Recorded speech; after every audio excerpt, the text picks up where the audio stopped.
Quiero comenzar de esta manera. A continuación, leeré un listado parcial de personas que ayudaron a refugiados judíos a huir del holocausto nazi durante la Segunda Guerra Mundial. La lista no es exhaustiva y me centraré en personas de América Latina y de los Estados Unidos. Una comisión llamada Autoridad de Israel para el Recuerdo de los Héroes y Mártires del Holocausto, dirigida por la Corte Suprema de Israel, ha recibido el encargo de recompensar a las personas que ayudaron a los judíos y de honrarlos con el título de justos entre las naciones. En enero del año 2007, 21.758 personas habían recibido ese honor. Jacob Bernardo, embajador británico en la República Dominicana antes y durante la Segunda Guerra Mundial, emitió numerosos visados dominicanos a los judíos en Alemania. Solo 16 familias judías llegaron a la República Dominicana, de las que desciende la mayor parte de la actualidad comunidad judía de ese país. Brian Fry, periodista estadounidense, salvó entre 2.000 y 4.000 judíos, incluyendo a muchos destacados artistas e intelectuales. José Eleazar López Contreras, presidente de Venezuela entre 1935 y 1941, colaboró con los judíos errantes del Caribbean y del Conistain, cuya descendencia constituye una gran parte de la actual comunidad judía en Venezuela.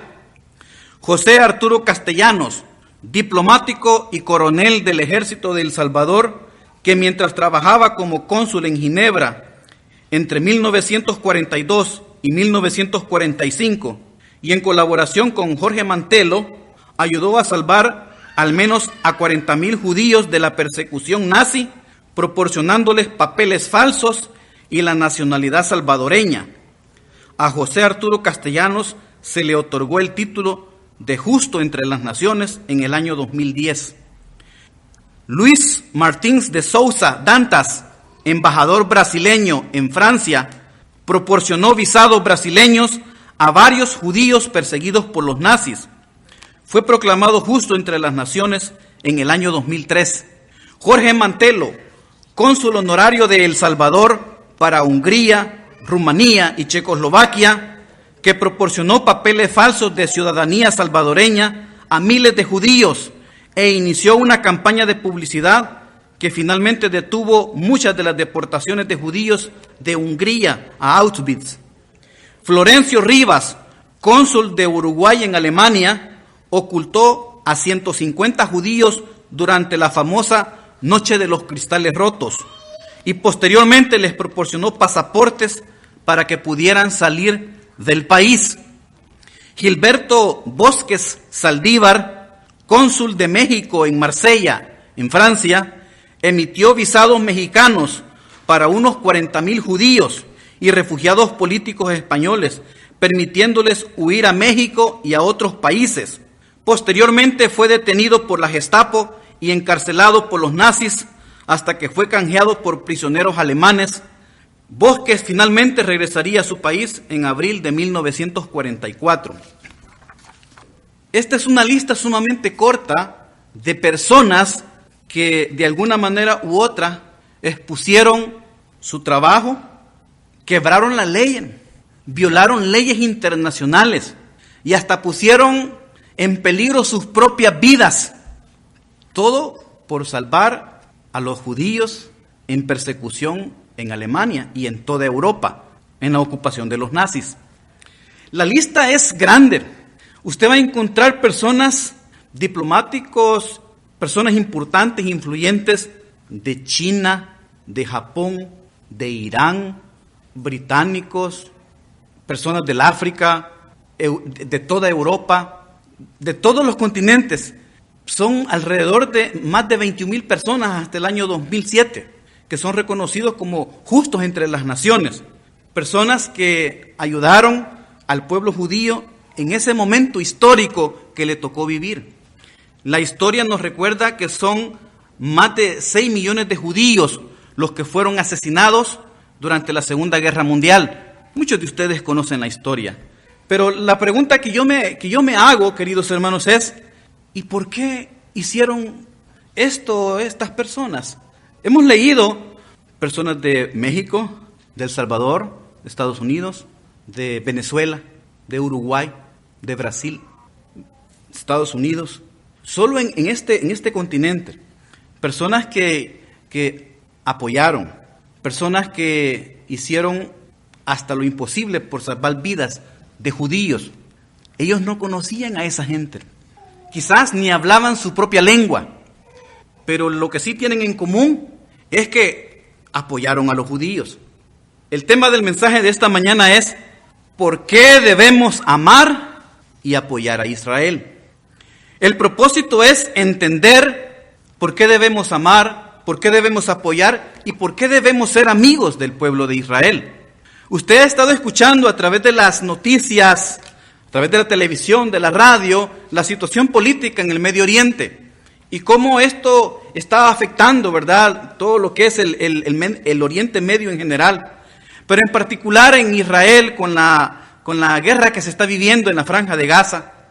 Algunas personas tienen una opinión, otros tienen otra, ¿verdad? Unos apoyan cierta situación, otros apoyan otra. Hay algunas personas que les es indiferente, pero a partir de eso hemos querido traer este mensaje, hemos querido traer esta exhortación, hemos querido traer esta enseñanza y queremos en esta mañana dar razones bíblicas. No les voy a decir lo que yo pienso, les voy a decir lo que la Biblia dice, de por qué los cristianos debemos amar, de por qué los cristianos debemos apoyar y por qué los cristianos debemos ser amigos del pueblo de Israel. Y quiero que comencemos con la cita de nuestra mañana, la cita de este mensaje. Sería Génesis capítulo 12, versículo 3. Si usted me acompaña, querido hermano, a la lectura de la palabra, y usted cuando llegue a ella se pone sobre sus pies, yo se lo voy a agradecer tremendamente. Génesis capítulo 12, versículo 3. La palabra del Señor, cuando usted la encuentre, dice así. Génesis capítulo 12, versículo 3. Bendeciré a los que te bendijeren, y a los que te maldijeren, maldeciré, y serán benditas en ti todas las familias de la tierra. Queridos hermanos, acompáñame en una oración. Señor y buen Padre, te damos gracias por este día. Gracias por mis hermanos que ya están acá presentes. Bendíceles grandemente. Pero queremos, Señor, que hables a nuestras vidas, que hables a nuestras mentes, que tú puedas, Señor, ilustrarnos de qué es lo que tu palabra dice y qué es lo que tú deseas que nosotros hagamos con relación a ese pueblo escogido por ti, Señor, hace más de 4,000 años. Padre, gracias en el nombre de Jesús. Amén. Pueden sentarse, queridos hermanos. Le preguntaron a un judío que es cristiano, una persona que es pastor de una iglesia aquí en Texas, de las Asambleas de Dios, un pastor muy reconocido, predicador internacional, evangelista, y le preguntaron a él: mire, querido hermano, ¿y por qué el Señor escogió a ese pueblo como su pueblo escogido? ¿Por qué es que la Biblia habla tanto de él? ¿Por qué Dios lo escogió? Y él respondió de la siguiente manera y dijo: se lo voy a responder con otra pregunta. ¿Por qué no? Si Dios es Dios y Él puede hacer lo que Él quiera. Continuó él en su respuesta y dijo: nosotros los judíos no somos mejores que nadie. Somos iguales que todos. Nos da hambre, nos vestimos, no tenemos nada de especial. Aquí lo que sucede es que es Dios el que escogió al pueblo. No el pueblo escogió a Dios. Dios escogió a su pueblo. Hemos leído el pasaje de Génesis capítulo 12, versículo 3, donde dice, y esta es mi primera intervención para esta ocasión: si tú bendices a Israel, entonces Dios te bendecirá a ti. Esta sería como una de las primeras razones por qué debemos amar, por qué debemos apoyar y por qué debemos de ser amigos de Israel. Si tú bendices a Israel, la palabra lo dice, entonces Dios te bendecirá a ti. La palabra del Señor dice: bendeciré a los que te bendijeren. Eso es lo que está diciendo la palabra acá. Y déjenme decirle que esta porción no se especifica claramente o exclusivamente solo a Abraham, sino que es para Abraham y para toda su simiente física. Pero yo quiero expresarle también otro versículo donde el Señor habla un poco sobre lo que significa el pueblo de Israel. ¿Se acuerdan ustedes de aquel profeta que le habló un asno, un burro? No sé si ustedes se acuerdan. El profeta se llama Balaán. Y esa historia usted la encuentra en el libro de Números. Dice la historia bíblica que el pueblo de Israel había salido de Egipto. El éxodo entre Egipto y Palestina.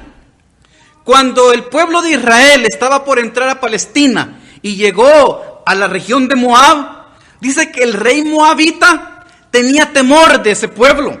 Dice que eran muchos los que venían y entonces el rey vino y quería hacerle guerra al pueblo de Israel. No tenía razones para odiarlo de ese momento, pero los odiaban, no querían que estuvieran ahí los israelitas. Entonces vino el rey y llegó donde el profeta Balaán y le pidió algo. Yo me voy a permitir leerte la cita de Números, capítulo 22, versículo 9. Tú también puedes buscarla si tú quieres, pero si no yo te la leo. La Biblia dice, y vino Dios a Balaán y le dijo, ¿qué varones son estos que están contigo? Y Balaán respondió a Dios, Balac, hijo de Zippor, rey de Moab, ha enviado a decirme, he aquí este pueblo que ha salido de Egipto, cubre la faz de la tierra. Ven pues ahora y maldícemelo, quizá podré pelear contra él y echarlo. Entre paréntesis quiero decirles que este rey quería que Balaán echara una maldición sobre el pueblo de Israel y así este rey pudiera con sus ejércitos combatir a Israel. Pero fíjense que en el versículo 12 continúa la escritura. Entonces dijo Dios a Balaam, no vayas con ellos, ni maldigas al pueblo, porque bendito es. Si usted busca otras versiones de la Biblia, usted va a encontrar que en ese apartado se lee, son un pueblo bendito, o porque a ese pueblo lo he bendecido yo. ¿Qué significa esto, queridos hermanos? El pueblo de Israel es un pueblo bendecido por Dios. Y es bendecido por Dios porque Él lo escogió como su pueblo. Como hemos dicho, como este pastor dice, no son especiales físicamente, son iguales que todos los seres humanos. Pero a Dios le plació en su misericordia, en su omnisciencia, escoger a ese pueblo y a través de ese pueblo traer ese mensaje poderoso del evangelio para bendecir a todo el mundo. Eso es lo que el Señor ha hecho. En Génesis capítulo 12, versículo 3, cuando la palabra dice, bendeciré a los que te bendijeren y a los que te maldijeren maldeciré, serán benditas en ti todas las familias de la tierra. Dios ha prometido que al hombre o a la nación que bendiga a su pueblo, Él lo va a bendecir. Y lo interesante también es que Dios también ha prometido que al hombre o la nación que maldiga a ese pueblo, Dios lo va a maldecir. Y mire, cuando Dios maldice, queridos hermanos, yo no sé si usted se ha dado cuenta qué tipo de maldiciones el Señor puede dar. Yo quisiera remitirme a una parte de Deuteronomio capítulo 28, donde el Señor habla referente a las maldiciones. Fíjense que el Señor viene y Él dice, cuando habla de maldiciones, Jehová enviará contra ti maldición, quebranto y asombro en todo cuanto pusieres mano e hicieres, hasta que seas destruido y perezcas pronto a causa de la maldad de tus obras. Jehová traerá sobre ti mortandad hasta que te consuma de la tierra. Jehová te herirá de tisis, de fiebre, de inflamación y de ardor, con sequía, con calamidad repentina, con anublo y te perseguirán hasta que perezcas. Los cielos que están sobre tu cabeza serán de bronce y la tierra que está a tu debajo de hierro. Dará Jehová por lluvia a tu tierra polvo y ceniza, de los cielos descenderá sobre ti hasta que perezcas. Jehová te entregará derrotado delante de tus enemigos. Por un camino saldrá contra ellos y por 7 caminos huirás de delante de ellos. Serás vejado por todos los reinos de la tierra y tus cadáveres servirán de comida a toda ave del cielo y fiera de la tierra, y no habrá quien las espante. Jehová te herirá con la úlcera de Egipto, con tumores, con sarna, con comezón, de que no pueda ser curado. Jehová te herirá con locura, ceguera, turbación de espíritu. Te desposarás con tu mujer, y otro varón dormirá con ella. Edificarás casa, y no habitarás en ella. Plantarás viña, y no la disfrutarás. Tu buey será matado delante de tus ojos, y tú no comerás de él. Tu asno será arrebatado de delante de ti, y no te será devuelto. Tus ovejas serán dadas a tus enemigos, y no tendrás quien te rescate. Queridos hermanos, estas son las maldiciones que el Señor provee. Déjenme decirle algo. La Biblia habla en 3 ocasiones de cómo el Señor o en cuándo el Señor va a bendecir. La primera, Dios promete bendecirnos cuando cumplimos sus mandamientos, que es de donde he sacado este texto, en Deuteronomios. El Señor les decía a los israelitas, si ustedes cumplen mis mandamientos, yo los voy a bendecir. En el libro de Salmos, también usted puede encontrar en el capítulo 24, que Dios promete bendiciones si nosotros somos limpios de manos y somos puros de corazón.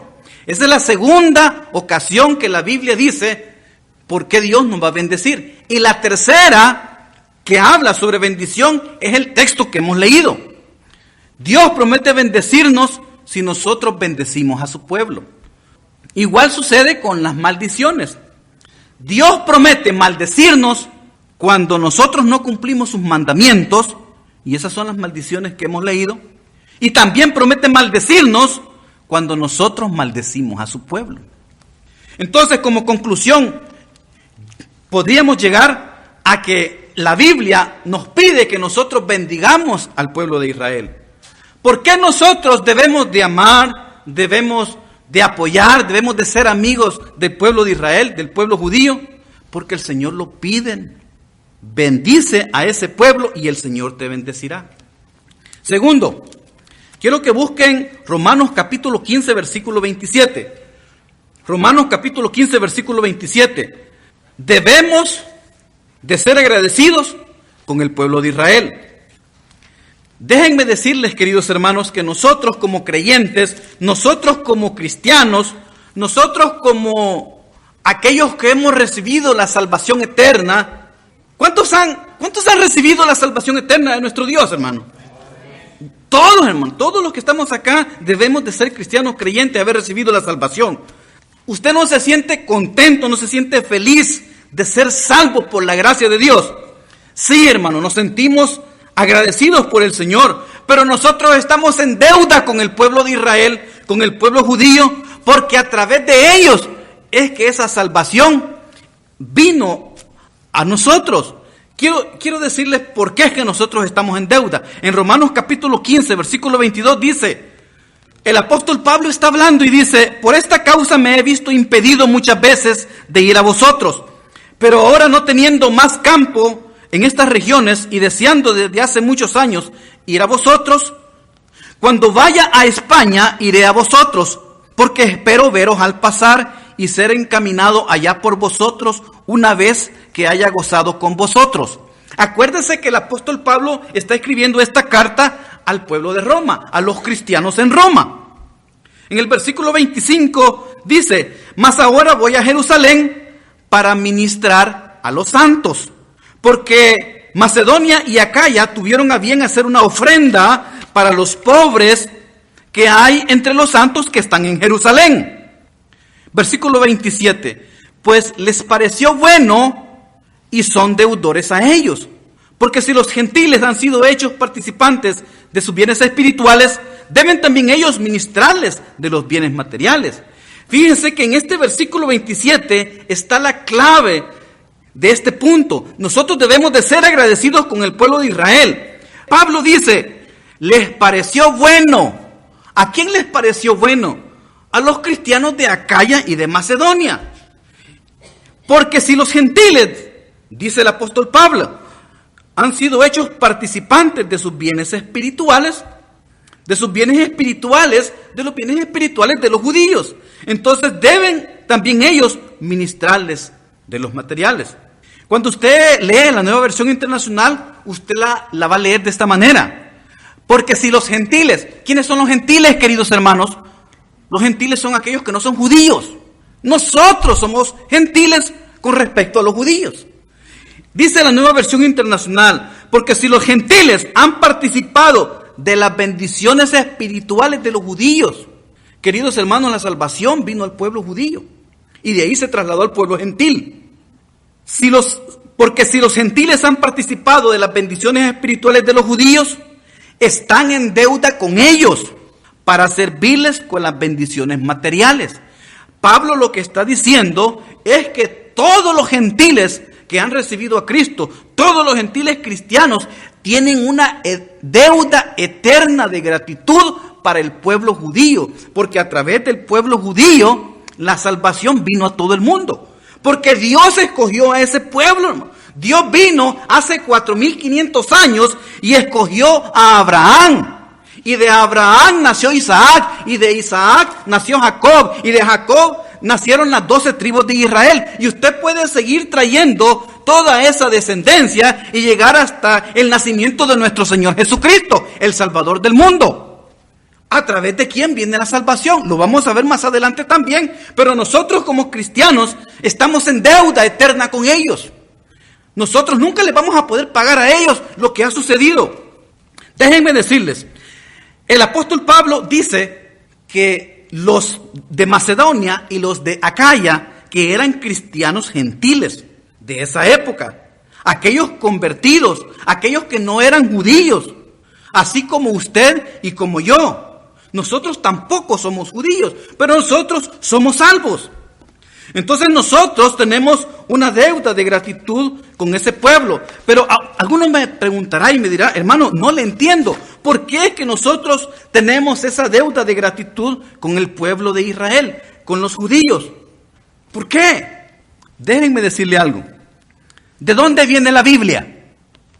¿De los judíos? ¿Dónde está la mayor parte de los lugares bíblicos que nosotros leemos en la Biblia? En Israel, hermano. ¿Dónde nació Jesús? Nació en Belén. ¿Y dónde está eso? En Israel. ¿Dónde son los apóstoles? De Israel. ¿A dónde vino el Espíritu Santo por primera vez? Cuando fue derramado en Pentecostés. En Jerusalén, en Israel, hermano. ¿A dónde vendrá Cristo en su segunda venida? A ver, contéstenme, ¿a dónde? En el Monte de los Olivos, en Jerusalén, en Israel. Todo se relaciona con Israel. Cuando usted ve la Biblia, todo se relaciona con Israel, todo se relaciona con los judíos, todo se relaciona con ese pueblo. Por eso es que los judíos han hecho una contribución tremenda a la fe cristiana.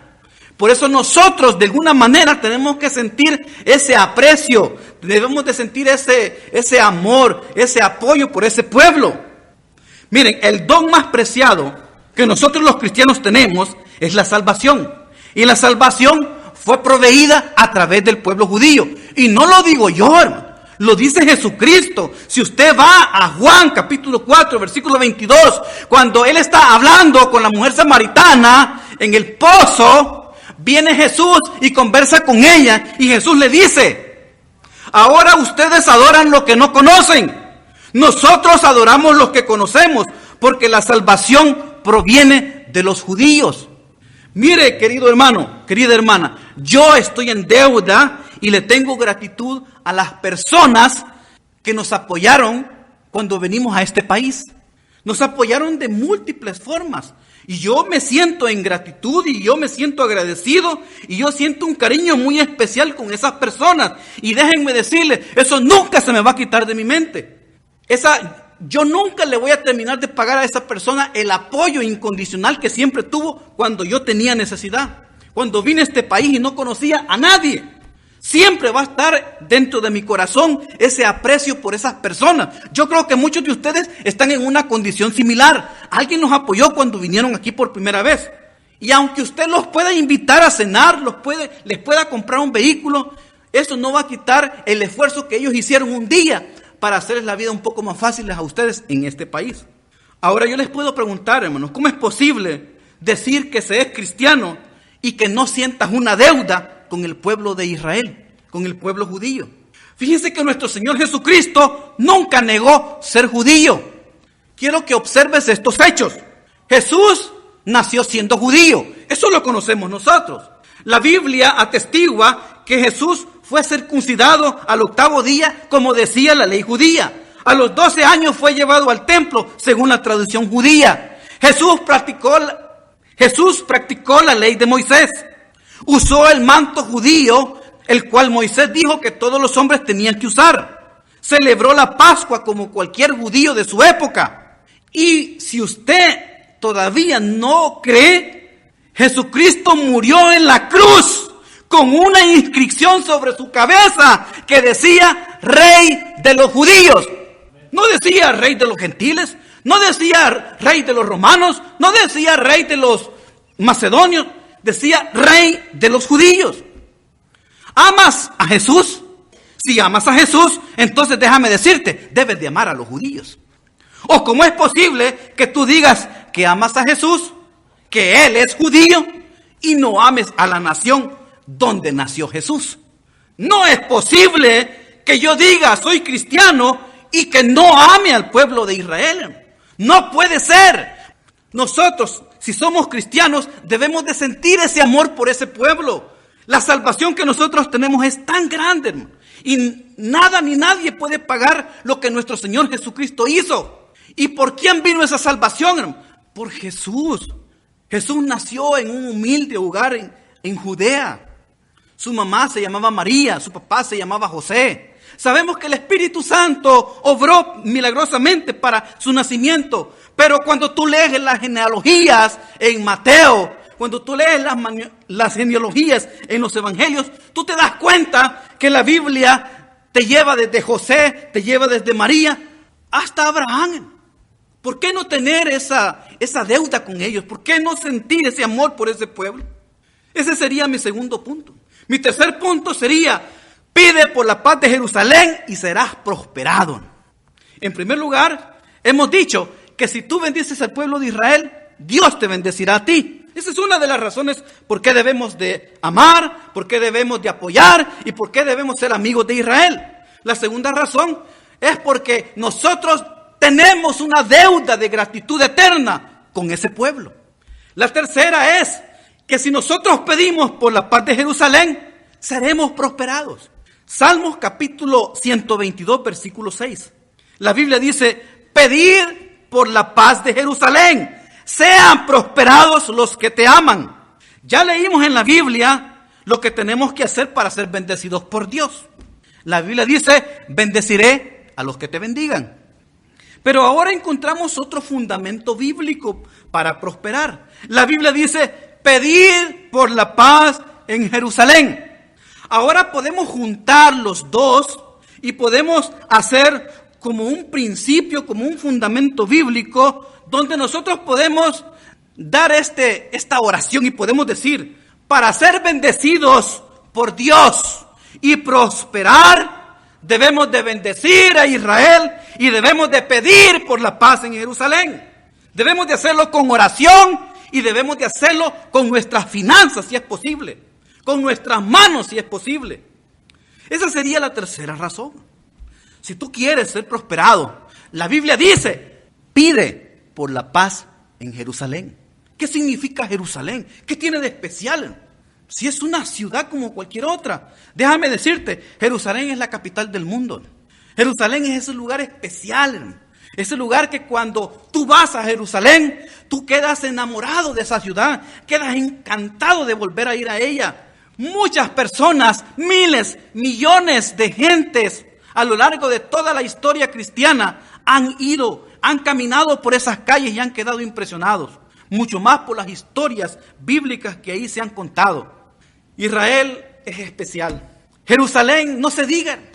Nosotros en el seminario bíblico, cuando cursamos la materia de costumbres y geografía bíblica, había un examen parcial que teníamos que pasar. Y ese examen parcial, ¿saben cuál era? Conseguir una foto de Jerusalén y ponerla en un marco y colgarla, ya sea en la oficina de la iglesia o en tu casa. Si tú hacías eso, tenías 10. Y yo me preguntaba, ¿y por qué? Y un cuadro, y esa es la nota. Hermanos, debemos de sentir ese amor por esa tierra, es amor por las cosas de ellos. Y esa es la única manera en la que el Señor va a venir y también va a traer prosperidad para tu vida. Pide por la paz de Jerusalén y serás prosperado. Querido hermano, y como cuarto punto, ama y apoya a esa nación y sabes que recibirás bendición. Si tú amas y tú apoyas a esa nación, recibirás bendición. Aquí quiero nada más decirte algo. Hemos hablado de pasajes del Antiguo Testamento. Y tú me dirás, sí, pero eso es en el Antiguo Testamento. O sea, yo quiero que me des argumentos. Yo quiero que me digas con respecto al Nuevo Testamento todo esto. Déjame decirte. Primero, ¿te acuerdas tú del centurión que le mandó a decir a Jesús: Señor, no soy digno de que entre bajo mi techo, solamente di la palabra y mi criado sanará? ¿Te recuerdas tú de ese centurión? En el Evangelio de Lucas dice que ese centurión fue digno de que su milagro fuera cumplido por unas razones. Hay personas, hemos predicado mucho sobre este centurión, ¿verdad? Esta historia bíblica es muy interesante y hemos hablado de la fe del centurión. Jesucristo lo dijo, no he encontrado tanta fe en Israel. Pero si nosotros quitamos la parte de la fe, si nosotros la dejamos a un lado y exploramos el versículo, exploramos la historia en la Biblia y vemos otros argumentos, vemos otros puntos que normalmente los pasamos desapercibidos. En Lucas capítulo 7, versículo 3, la Biblia dice: cuando el centurión oyó hablar de Jesús, le envió unos ancianos de los judíos, rogándole que viniesen y que sanase a su siervo. Esa es la petición. El centurión envió a esos ancianos de los judíos. Versículo 3 del capítulo 7 de Lucas. En el versículo 4, y ellos vinieron a Jesús y le rogaron con solicitud, diciéndole, ¿qué fue lo que le dijeron, hermanos? ¿Qué le dijeron? Es digno que le concedas esto. ¿Por qué será que ese hombre era digno? Y esos ancianos de los judíos, esos hombres importantes, cuando llegaron donde Jesús y le dijeron: Jesús, tienes que hacerle el milagro al centurión. Él lo merece, él es digno. ¿Saben por qué, hermano? La Biblia dice: porque ama a nuestra nación y porque nos edificó una sinagoga. El centurión no lo dijo, lo dijeron los mismos judíos. Usted conoce el final de la historia. Jesucristo sanó al siervo del centurión. Ahora, déjenme preguntarles, ¿quién era este hombre? La Biblia dice que era un centurión. ¿Qué significa esto? Que era un romano, era un gentil. Él no era parte del pueblo de Israel. Es más, la Biblia no dice que era creyente. Pero déjenme decirle que este hombre gentil recibió su petición porque amaba a la nación judía, porque hizo algo práctico para bendecir al pueblo judío. Él los había ayudado materialmente. Ese sería el primer caso. Quiero que le pongas mucha atención, porque te estoy dando argumentos para que tú ames al pueblo de Israel, para que tú bendigas al pueblo de Israel, para que tú apoyes al pueblo de Israel, para que tú seas amigo del pueblo de Israel. El segundo argumento que te quiero decir, el segundo ejemplo, es el siguiente. Y lo quiero comenzar con una pregunta. ¿Sabes tú cuál fue la primer casa de gentiles? Fíjate cómo va la pregunta. ¿Sabes tú cuál fue la primer casa de gentiles? Acuérdense, gentiles son aquellos que no son judíos. ¿Cuál fue la primer casa de gentiles en recibir el evangelio de nuestro Señor Jesucristo?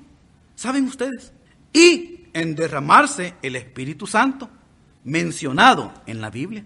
¿Cuál fue la casa gentil donde llegó por primera vez el evangelio de Jesucristo y donde se derramó el Espíritu Santo por primera vez, registrado en la Biblia? ¿Saben cuál fue?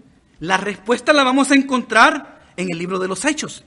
En el libro de los Hechos, capítulo 10, versículo 1 y 2. Se los leo, si usted quiere buscarlo lo puede hacer. Había en Cesarea un hombre llamado Cornelio, centurión de la compañía llamada la Italiana. De nuevo, un romano, un gentil, no era judío, era un romano. Y de esos romanos serios, difíciles. Versículo 2. Piadoso, temeroso de Dios en toda su casa. ¿Y qué dice que hacía? Y que hacía muchas limosnas al pueblo y oraba a Dios siempre.